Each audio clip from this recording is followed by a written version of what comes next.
ஒரு மூமின் எதுக்கு பயப்படுவான்னு கேட்டா எச்சரிக்கை. என்ன எச்சரிக்கை? தொழுகை, நோன்பு, ஜக்காத் எல்லாமே ஓகே, எல்லாம் ஓகே. சொர்க்கம் போக முடியாது என்று சொன்னால் அல்லாஹ்வுடைய நல்லடியார்களை மறுபடி திரும்பி பார்ப்பான்.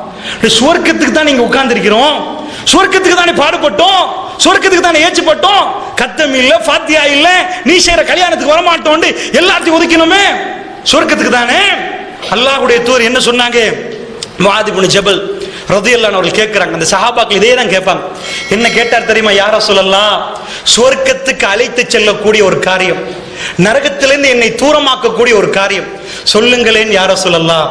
அல்லாஹ்வுடைய நல்லடியார்களே, மதீனாவிலே நீங்கள் ஒரு நாள் வாழ்ந்து பார்த்தால் போதும், திரும்ப திரும்ப ரசூலுல்லாஹ் எவ்வளவோ போதனை சொல்ல யோசிச்சு பாருங்க. ஒரு தோழர் திரும்ப வந்து யா ரசூலல்லாஹ், எனக்கு நீங்க உபதேசம் பண்ணணும், அந்த காரியம் சொர்க்கத்துக்கு என்னை அழைத்து செல்லணும், நரகத்திலிருந்து பாதுகாப்பு பெறணும். எப்படி உணர்வு பாருங்க, சுப்ஹானல்லாஹ். மதீனா நகரம் எங்கும் இந்த உணர்வை நீங்கள் பார்க்கலாம். சௌபான் ரலியல்லாஹு அன்ஹு அவர்கள் ரசூலுல்லாஹ்வுடைய மடியிலே சாய்ந்து என்ன சொன்னார்கள்? அல்லாஹ்வுடைய தூதரை பார்த்து, யா ரசூலல்லாஹ், அல்லாஹ் ரப்புல் ஆலமீன் என்னையும் உங்களையும் இந்த உலகத்தில் சேர்த்து விட்டான் யா ரசூலல்லாஹ். மறுமை நாளிலே அல்லாஹ் ரப்புல் ஆலமீன் உங்களுக்கு உயர்வான அந்தஸ்தை தருகிற நேரம், நீங்கள் எல்லாம் நபிமார்களோடு இருக்கிற நேரம், இந்த சௌபான் உங்களை சந்திப்பதாக இருந்தால் எப்படி யா ரசூலல்லாஹ்? இன்றைக்கு அல்லாஹ் உங்களோடு என்னை சேர்த்து வைத்தானே யா ரசூலல்லாஹ், எங்களை போன்ற சாதாரண மனிதர்களுக்கு உங்களை சந்திக்க வர முடியுமா? உங்களோடு பேச முடியுமா யா ரசூலல்லாஹ்?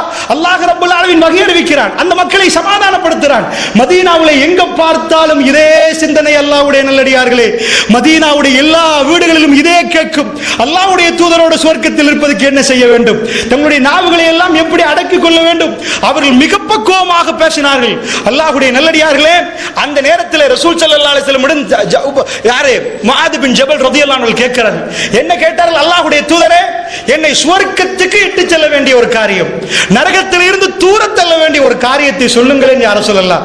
நானும் நீங்களும் அந்த சபையை இருந்தா தட்டி சொல்லுவோம், என்னப்பா திரும்ப திரும்ப அரைச்சமாவே தெரியும் தானே, அதை திரும்ப திரும்ப கேட்கிறாயே, அப்படியெல்லாம் சொல்லுவார்கள். அல்லாஹ் அக்பர். தௌஹீத்வாதிகள் அப்படி பேசினவர்களை நான் கண்டிருக்கிறேன். ஃபதக்கிர், ஞாபகப்படுத்துங்கள், ஃபைன்ன திக்ர தன்ஃபுல் முஃமின், ஞாபகப்படுத்துவது மூமின்களுக்கு பிரயோஜனம் அளிக்கும். யார் மூமின் இல்லையோ அவர்களுக்கு ஞாபகப்படுத்துவது பிரயோஜனம் அளிக்காது. 1000 தடவைகள் சொன்னாலும் அல்லாஹ் 2000வது தடவை அவருடைய கல்புக்கு அதை நசீபாக்கி வைத்தார், அதிலே உயிரோட்டத்தை வைத்தார், அல்லாஹ் அதிலே ஹிதாயத்தை வைத்திருப்பான்.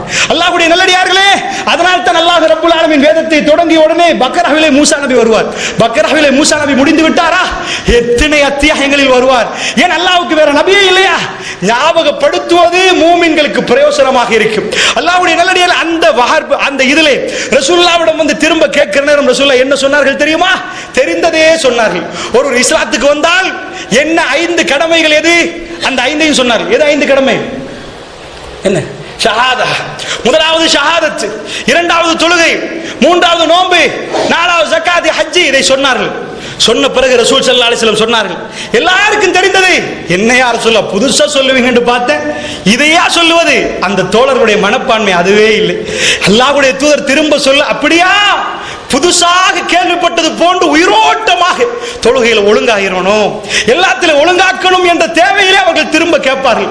எங்களையும் அவர்களையும் கிட்டவும் வைக்க முடியாது. அல்லாஹ்வுடைய நல்லடியார்களே, சாஹிபுர் ரசூல் திரும்ப திரும்ப ரசூலுடைய தோழர்களை பற்றி நானும் நீங்களும் படிக்க வேண்டும். அல்லாஹ்வுடைய நல்லடியார்களே, அல்லாஹ்வுடைய தூதர் அவர்களை பார்த்து திரும்ப கேட்டார்கள், அதாவது நன்மையுடைய வாயில்களை உங்களுக்கு சொல்லி தரட்டுமான்னு கேட்டார். இதை சொல்லி கொடுத்து விட்டு ரசூலுல்லாஹ் கேட்டாங்க, நன்மையுடைய வாயில்களை சொல்லி தரட்டுமான்னு கேட்டார். முஆத் பின் ஜபல் ரலியல்லாஹு அன்ஹு சொல்லுங்கள் என்றார்கள். அல்லாஹ்வுடைய தூதர் என்ன சொன்னார்கள் தெரியுமா? நன்மையுடைய வாயில்களை ரசூல் ஸல்லல்லாஹு அலைஹி வஸல்லம் சொல்லி கொடுத்தார்கள். பத்தக்கூடிய நெருப்பு, அதிலே தண்ணீரை போட்டால் எப்படி நெருப்பு இல்லாமல் போகுமோ, நெருப்பு அணையுமோ, அதே போன்று செய்த பாவத்துக்கு சதக்கா கொடுத்தால் பாவங்கள் அழியும் என்றார்கள். சுப்ஹானல்லாஹ். அவர்கள் எப்படி தர்மம் கொடுத்தார்கள்? ஏன் தர்மம் கொடுத்தார்கள்? செய்த பாவம் எனக்கும் உங்களுக்கும் தெரியும். பாவம் செய்யாத யாருமே இங்கே இருக்க மாட்டீர்கள். இந்த பாவத்தை அழிப்பதற்கு அவர் என்ன நினைத்திருப்பார்? ரசூலுல்லாஹ் வாசல் சொல்லி கொடுத்தார்கள். நன்மைக்குரிய வாயில்களை சொல்லி தரட்டுமா? தீமை செய்திருந்தால் இதுகெல்லாம் தொழுகை, நோன்பு, ஜக்காத், ஹஜ் எல்லாம் சரி, அவைகள் எல்லாம் எதுக்கு? நன்மையான காரியம். தீமை செய்தால் தீமை அளிப்பது எப்படி என்று ஒருவர் கேட்பாரா இல்லையா? ரசூலுல்லாஹ் எப்படி அன்பு வைத்திருந்தார்? அவர் கேட்ட கேள்விக்கு ரசூலுல்லாஹ் என்ன சொன்னார்கள்? இதுவெல்லாம் நன்மை. அவருடைய கல்வியில் இன்னொரு கேள்வி வரலாம். என்ன வரலாம்? சொர்க்கத்துக்கு நெருக்கக்கூடிய, நரகத்துக்கு தூரமாகக்கூடிய காரியம். அதனால் பிழைகள் செய்திருந்தால் எப்படி அழிப்பது, அதையும் சொல்லிக் கொடுக்கணுமா இல்லையா? கெட்ட ஃபைல் இருந்தா எப்படி டிலீட் பண்றது, டிலீட் பண்ணி ரீசைக்கிள் பின்னுக்கு போறதையும் சொல்லி கொடுக்கணும். ஃபைலை உருவாக்குறது மட்டுமில்ல. அல்லாஹ்வுடைய தூதர் என்ன சொன்னார்? தர்மம் செய்தீர்கள் என்று சொன்னால் அந்த நெருப்பில் எப்படி தண்ணியை போட்டால் நெருப்பு அணையுமோ அப்படி எல்லா பாவங்களும் அணையும். அல்லாஹ்வுடைய தூதர் சொன்னார், அஸ்ஸியாமு ஜுன்னா, நோன்பு ஒரு கேடயம் என்றார்கள். பாவம் நடந்து கொண்டே இருக்கிறதா, அந்த பாவத்தை நிப்பாட்டணும். ஒருத்தன் வாளை எடுத்து வெட்ட வருகிறான், கேடயத்தை முன்னாடி கொண்டு போனால் அது தடுக்கு நிற்கும். கல்பு சீரழிகிறதா, கொஞ்சம் பிரச்சனையா, ஃபித்னா நிறைந்து விட்டதா, அவசரமா நோன்பை பிடி. எதுக்கு தெரியுமா? நஃபிலான நோன்பு ஜுன்னா, பாவத்தை தடுத்து நிப்பாட்டும். அந்த தோழர்களுக்கு சொன்னார்கள், இரவு தொழுகை என்றார்கள் ரசூலுல்லாஹ். சொல்லிவிட்டு குர்ஆன் ஆயத்தை ஓதி காட்டினார்கள். இரவு தொழுகை தொழுதவர்களுக்கு அல்லாஹ் மிக பெரும் சன்மானத்தை அல்லாஹ் ரப்பல் ஆலமீன் ஏற்படுத்தி வைத்திருக்கிறான். இதை ரசூல் ஸல்லல்லாஹு அலைஹி வஸல்லம் சொல்லிவிட்டு சொன்னார்கள். இந்த அவரிடம் கேட்கிறார், எவ்வளவு அழகாக பதில் கொடுக்கிறார் பாருங்க. இதெல்லாம் சொல்லிவிட்டு முஆத் பின் ஜபல் ரலியல்லாஹு அன்ஹு கேட்கிறார்கள், இந்த மார்க்கத்தில் தலை எது தெரியுமா, தூண் எது தெரியுமா? ரசூல் ஸல்லல்லாஹு அலைஹி வஸல்லம் கேட்கிறார்கள். கேட்டுவிட்டு சொன்னார்கள், இந்த மார்க்கத்தில் முக்கியமான செயல் எது, மிக சிறந்த காரியம் எது? இஸ்லாம் என்றார்கள். இஸ்லாம் என்றா என்ன? இஸ்லாம் தானே இந்த மார்க்கத்தில் முக்கியம், இதுதான் முக்கியம், எல்லாத்திலும் இஸ்லாத்தை பார்க்கணும். சிறந்த செயல் அது. அதோடைய தூண் எது தெரியுமா? தொழுகை. அவருடைய தலை எது தெரியுமா? ஜிஹாது. இதெல்லாம் விவரமா சொல்றாங்க. சொன்ன பிறகு ரசூலுல்லாஹ் சொல்றாங்க, இது எல்லாத்தையும் அழிக்கக்கூடிய காரியத்தை சொல்லட்டுமான்னு கேட்கிறாங்க. நீ தொழுதிருப்பாய், நோன்பு பிடித்திருப்பாய், ஹஜ் செய்திருப்பாய், இதெல்லாம் சொர்க்கத்துக்கு நெருக்குமா? இது எல்லாத்தையும் ஒரே தடவையில டிலீட் பண்ற ஃபைல சொல்லட்டுமா? வைரஸ் சொல்லட்டுமா? உள்ள பூந்தா முழு சிஸ்டத்தை இல்லாமல் ஆக்கிறோம். ரசூலுல்லாஹ் நாக்கை பிடித்தார்கள், நாக்கை காட்டினார். மானம் மரியாதை என்று நாங்கள் சொல்லுகிறோமே, வாயால் எதையெல்லாம் சொல்லி இன்னொருடைய மானத்தை எடுக்குவோமே, இதை பிடித்து விட்டு ரசூலுல்லாஹ் சொன்னார்கள், எல்லாத்தையும் அழித்து விடும் என்றார். அல்லாஹ் அக்பர். அல்லாஹ்வுடைய நல்லடியார்களே, அல்லாஹ்வுடைய தூதர் கேட்டார்கள், மனில் முஃப்லிஸ், முஃப்லிஸ் யாரு தெரியுமா? தத்ரூன மனில் முஃப்லிஸ், உங்களுக்கு முஃப்லிஸ் யார் என்று சொல்லட்டுமா? பெருமானார் ஸல்லல்லாஹு அலைஹி வஸல்லம் மக்களை பார்த்து கேட்கறாங்க, முஃப்லிஸ் என்றா யாரு? யாரு? ஓட்டாண்டி. அதாவது ஏழைன்னு எடுத்துக்கோங்க. ஒன்னும் இல்ல, சஹாபாக்கள் சொன்னாங்க, யா ரசூலல்லாஹ், யாரிடம் திர்ஹம் இல்லையோ, தீனார் இல்லையோ அவர்தான். பெருமானார் என்ன சொன்னாங்க? அவர் தொழுகையோடு வருவார், அவர் நோன்போடு வருவார், அவர் ஜக்காத்தோடு வருவார், எல்லா நன்மைகளோடும் வருவார். அப்படி என்றா தௌஹீத்வாதிகளுக்கு தான் இந்த ஹதீஸ். ஏன் தெரியுமா? இபாதத்து செய்யற நேரம் தொழுகை ஒழுங்காக சுன்ன அடிப்படையில் தொழுதால்தான் அந்த தொழுகை ஏற்றுக்கொள்ளப்படும், இல்லை என்றால் நிராகரிக்கப்படும். அது பிதா, அது நிராகரிக்கப்படும். அல்லாஹ்வுடைய நல்லடியார்களே, ஒழுங்கான முறையில் தொழுது எல்லாத்தையும் எடுத்து வருவார். கையிலே படம் நிறைய எடுத்து வந்து ஒன்றுமே இல்லாமல் எல்லா பணத்தையும் தொலைத்தால் அவர் ஓட்டாண்டி இல்லையா? இதே மாதிரி ரசூலுல்லாஹ் சொல்றாங்க, எல்லாத்தையும் எடுத்து வந்தா அவருக்கு எதிரான முறைப்பாடு என்ன தெரியுமா? பிதஅத் செய்தார். அப்படி ஒருத்தர் ஓடி வருவாரா? இப்படி பண்ணினார் அப்படி ஓடி வருவாரா? என்ன வருவார் தெரியுமா? ஷத்தமஹா யா ரசூலல்லாஹ், யா அல்லாஹ், இவன் எனக்கு ஏசினான் யா அல்லாஹ். சுப்ஹானல்லாஹ், ஏசினதுக்கும் இருக்கிறது அல்லாஹ்வுடைய நல்லடியார்களே. ஏன் நான் இதை சொல்கிறேன் தெரியுமா? சர்வசாதாரணமாக ஏசலாமே, பேசலாமே. ஒரு மூமின் இன்னொரு மூமினோட ஏசலாமா? அல்லாஹ்வுடைய நல்லடியார்களே, முஸ்லிம் என்றால் யார்? யார் முஸ்லிம்? அவருடைய வரை விளக்கணம் என்ன? அல்லாஹ்வுடைய நல்லடியார்களே, முஸ்லிம்கள் எப்படி நடக்க வேண்டும்? ரசூலுல்லாஹ் விரலை வைத்து காட்டினார்கள். செங்கல் ரெண்டை வைத்து ஒரு முஸ்லிம் இன்னொரு முஸ்லிமுக்கு இப்படி என்று சொன்னார்கள். இவ்வளவு நெருக்கமாக இருக்க வேண்டும் என்று சொன்னார்கள். முஸ்லிம்கள் மீது எப்படி நடந்து கொள்ள வேண்டும் என்று சொன்னார்கள். யாருடைய கரத்தாலும் யாருடைய நாவினாலும் இன்னொரு பாதிக்கப்படாமல் பாதுகாக்கப்படுகிறார், அவர்தான் முஸ்லிம் என்றார்கள். தொழுதவர், நோன்பு பிடித்தவர், ஹஜ் செய்தவர். ரசூலுல்லாஹ் எப்படி விசாலமான கருத்தில் சொன்னார்கள். ஏசினால், ஏசுவது எந்த அளவில் வைத்துக் கொள்வோம் அல்லாஹ்வுடைய நல்லடியார்களே, ஏசினால் மறுமையில் வந்து நிப்பான். யா அல்லாஹ், கண்டம் துண்டமாக என்னை ஏசினான். அல்லாஹ் ரப்பல் ஆலமீன் என்ன பண்ணுவானாம்? குடு உன் நன்மை என்று சொல்லுவானாம். குடு உன் நன்மை என்று அவன் தலையில வைப்பானாம். இன்னொருவர் வருவாராம், யா அல்லாஹ், என்னை சேர்த்து பேசினான், யா அல்லாஹ், என்னை சேர்த்து பேசினான், இந்த மாதிரி பண்ணினான், குடு உன் நன்மையை. நன்மைகள் எல்லாம் முடிந்த பிறகு அல்லாஹ் ரப்பல் ஆலமீன் என்ன செய்வானாம்?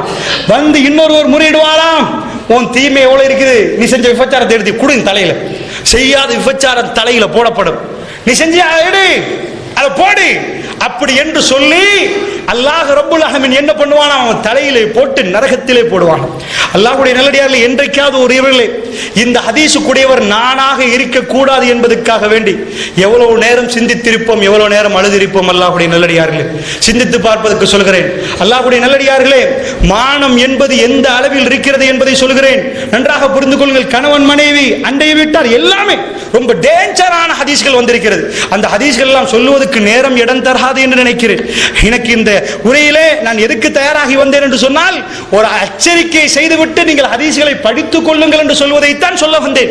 ஹதீஸ்களை சொல்ல வேண்டுமாக இருந்தால் அந்த பசியை தாண்டி நான் பேச வேண்டி வரும். அல்லாஹ்வுடைய எக்கச்சக்கமான ஹதீஸ்கள், எக்கச்சக்கமான ஹதீஸ்கள், அதிபயங்கரமான செய்திகள். அல்லாஹ்வுடைய நல்லடியார்களே, அவ்வளவு எச்சரிக்கையான செய்திகள். ரசூலுல்லாஹ் சொன்னால் இன்னும் நான் தலைப்புக்குள்ளே வரவில்லை, இன்னும் 15 நிமிடங்கள் தான் இருக்கிறது. அல்லாஹ்வுடைய நல்லடியார், அதனால் வேகமாக இதை விட ஒரு அரை மணி நேரம் எடுத்துக்கொள்கிறேன், வேகமாக செய்திகளுக்கு வருகிறேன். அதனால் அதிபயங்கரமாக இஸ்லாமிய மார்க்கம் பிறரை பற்றி பேசுவதை தடுத்திருக்கிறது. எதை பேசுவது? மன் கான யுமினு பில்லாஹி வல் யௌமில் ஆகிர், யார் அல்லாஹ்வை மறுமை நாளை நம்புகிறார்களோ ஃபல்யகுல் கைரன், அவர் நல்லதை பேசட்டும், இல்லை என்றால் மௌனமாக இருக்கட்டும். அல்லாஹ்வுடைய நல்லடியார்களே, நன்றாக புரிந்து கொள்ளுங்கள். பேசுவதற்கு சின்ன ஒரு ஏரியா தான் இருக்குது. இப்பொழுது நான் பட்டியலை விரித்தால் முக்காவாசி நரகத்துக்குரிய காரியம். பாவமாக இருந்து சின்ன காரியமாக இருந்தால் பரவாயில்லை. அல்லாஹ்வுடைய நல்லடியார்களே, பெருமானார் தோட்டங்களை கடந்து செல்கிறார்கள். அந்த நேரம் திடீரென்று ரசூலுல்லாஹ் இறங்குகிறார்கள். சொன்னார்கள், 2 கபர்கள் மக்பராக்கள். ரசூலுல்லாஹ் பார்க்கிறார்கள். பார்த்து விட்டு சொன்னார்கள், வேதனை செய்யப்படுகிறது என்றால் உலகத்தில் அற்பமாக கருதிய காரியங்கள் அல்லாஹ்விடம் பெரிய காரியம் என்றார்கள். ஒருவர் சிறுநீர் கழித்தார், அவர் மறைக்காமலேயே சிறுநீர் கழித்தார் என்றாங்க ரசூலுல்லாஹ். அதுக்காக கபரில் வேதனை செய்யப்படுகிறார்கள். இந்த ஹதீஸ் திரும்ப திரும்ப எக்கச்சக்கமாக சொல்லப்பட்டும் ஒரு காலத்திலே பள்ளிவாசலில் சல்லி இருக்கல, ஓல குடிசைகளாக பள்ளிவாசல் இருந்தது. ஏதோ கழிப்பறை என்று கெட்டுகிற நேரம் ஒரு கதவு இல்லாம கெட்டிருப்பாங்க. அல்லாஹ்வுடைய நல்லடியார்களே, வீட்டுக்குள்ள உள்ள ரூமுக்கு கதவு, வீட்டுக்குள்ள உள்ள டாய்லெட்டுக்கு கதவு. பள்ளிவாசலுக்கு போனா கழிப்பறைகள் இருக்கிறது, 2க்கு போவதாக இருந்தா கதவை பூட்டிட்டு போனா, 1க்கு போவதாக இருந்தா கதவில்லை, திறந்த வெளிதான். இது எந்த சுன்னாவில் இருக்கிறது? ஏன் தான் இதை பாதுகாக்கிறார்களோ, தௌஹீத்வாதிகளும் ஏன் தான் இதை மெயின்டைன் பண்றார்களோ? பள்ளியை பார்த்தால் டைல் அடிச்சிருப்பார்கள், ஏசியும் பண்ணிட்டார்கள். அட, ஒரு சின்ன கதவை போட்டு மானத்தை மறைப்பதற்கு ஒரு உணர்வு வரவில்லையா? ஏதோ சுன்னாவின் அடிப்படையில் வந்த ஒரு மிக புண்ணியமான காரியம் போன்று அதை பாதுகாத்துக் கொண்டே வருகிறார்கள். ரசூலுல்லாஹ் என்ன சொன்னார்கள்? மறைக்காமல் சிறுநீர் கழித்தது. இன்னொரு ரிவாயத்திலே சிறுநீர் கழித்து கழுவாமல் இருப்பது. அல்லாஹ்வுடைய நல்லடியார்களை பெருமான் அடுத்ததாக சொன்னார்கள். அடுத்தவர் யாரு தெரியுமா? புறம் பேசி திரிந்தவர் என்றார்கள். அல்லாஹ்வுடைய நல்லடியார்களே, புறம் பேசி திரிந்தவர்கள். அப்படி என்று சொன்னால் நன்றாக புரிந்து கொள்ளுங்கள். புறம் பேசி திரிந்தவருக்கு கபரில் கடுமையான வேதனை என்றால் என்னையும் உங்களையும் அவசரமாக கொண்டு போய் கபரில் வைத்து விடுவார்கள். வைத்து விட்டால் எனக்கும் உங்களுக்கும் வேதனை செய்யப்படுமா இல்லையா என்று, நானும் நீங்களும் பிறர் மானத்தை பாதிக்கும் விதமாக நடந்தோமா இல்லையா என்ற அந்த பிரச்சனை காரணமாக அமையும் என்றால் அல்லாஹ்வுடைய நல்லடியார்களே, எத்தனை சகோதரர்களை பற்றி எத்தனை சகோதரர்கள் பேசியிருப்பீர்கள். எது புறம் சொல்லுகிறேன், எது புறம் சொல்லுகிறேன். அல்லாஹ்வுடைய நல்லடியார்களே, பெருமானார் ஸல்லல்லாஹு அலைஹி சொன்னார்கள், மிஅராஜுக்கு போனார்கள். போகிற நேரம் ஜிப்ரீல் அலைஹிஸ்ஸலாத்து வஸ்ஸலாம் அவர்களோடு நின்று போனார்கள். அந்த நேரத்தில் திடீரென்று ஒரு கூட்டத்தை பார்த்தார்கள். கூர்மையான செம்பாலான நெகங்கள், கூர்மையான நெகங்கள். அந்த நெகங்கள் ஒவ்வொன்றும் செம்பால இருக்கிறது. அதனால் முகத்தை எல்லாம் அவர்கள் கீறி கீறி எடுக்கிறார்கள், மார்பை எல்லாம் கீறி கீறி எடுக்கிறார்கள். அது யாரு சொல்லுவது? சாதாரணமான ஒரு செய்தியாக எடுக்க வேண்டாம் அல்லாஹ்வுடைய நல்லடியார்களே. இதை நானும் நீங்களும் சாதாரணமான ஒருவர் பேசினால் சாதாரணமாக கேட்கலாம். நானும் நீங்களும் உயிரை விட மேலாக மதிக்கிற பெருமானார் சொன்னார், அவர் பேசிய வார்த்தையில் எந்த பொய்யும் கலக்காது என்றால் மறுமை நாளில் இந்த சம்பவம் நிகழப் போகிறது. அவர்கள் கூர்மையான செம்பால் செய்யப்பட்ட செம்பாலான அந்த நேங்களால் முகங்களை எல்லாம் பராண்டினார்கள், மார்புகளை எல்லாம் பராண்டி கொண்டிருக்கிற நேரம் ஜிப்ரீல் அலைஹிஸ்ஸலாத்து பார்த்து கேட்டார்கள், அல்லாஹ்வுடைய தூதர் ஜிப்ரீல், இவர்கள் யார், இவர்கள் யார் என்று கேட்டார்கள். அல்லாஹ்வுடைய தூதரை பார்த்து ஜிப்ரீல் அலைஹிஸ்ஸலாம் என்ன சொன்னார்கள்? காஃபிர்கள், கெட்ட காஃபிர்கள். அப்படியா சொன்னார்கள்? ரொம்ப கெட்ட முசீபத்து முடித்தவர்கள். அப்படியா சொன்னார்கள்? அல்லாஹ்வுடைய நல்லடியார்கள் என்ன சொன்னார்கள் தெரியுமா? பிறர் மானத்தை, அதாவது பிறர் மானத்தை, அவருடைய மானங்களை அழித்து, பிறர் மானத்தை அழித்து புறம் சொல்லி திரிந்தவர்கள் தான் யா ரசூலல்லாஹ் இவர்கள். அல்லாஹ்வுடைய தூதரே, புறம் சொல்லி திரிந்தவர்கள் தான் இவர்கள்.